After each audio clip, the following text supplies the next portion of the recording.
I started off, I worked in theater. I was an actress, and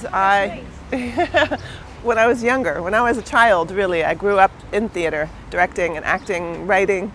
And then when I went to college, I started learning about film, and I went to Paris for a year. And I watched 3 films a day, every day.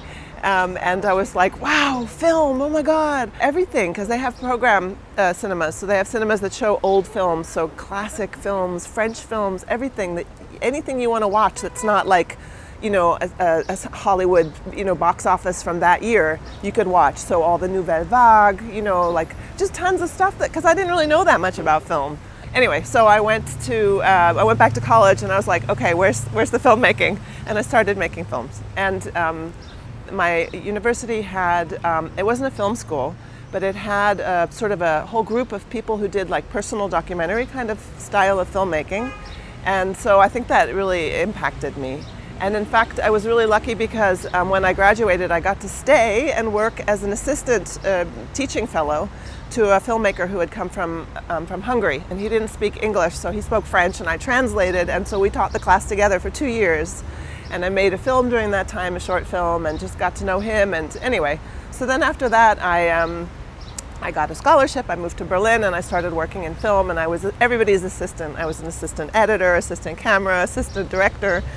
And then I started making my own films. I live far away from my mom. She lives in California. I live in Berlin, so that's very far. But at the same time, I'm close with her. And so I knew, okay, she's getting older. She's 78. She's 79. Okay, she's going to be turning 80. I think that means, I don't know, it's the end. It's the end of her life. She's like, her life is over, and I need to make a film about it. I need to sort of talk with her and find out what's going on, and I need to understand it. And so that's what I did. I just started with interviews with her and with Barbara, my mother-in-law, as you said, her close friend, and who's also an artist, so they're both artists. So I knew, okay, I need to use their art, because that's part of the story of who they are and how they experience their aging. And I had this idea that they would work on stone, because I felt like stone and the powder from the stone, and when they're working on the stone, it's like that's about time, and in the end you have something that's smaller than the big stone that you started with, and it's sort of like the essence or something, I thought. And the other thing I knew that I wanted to do was I knew I wanted the men, who were very vocal and very present in their lives, to be silent.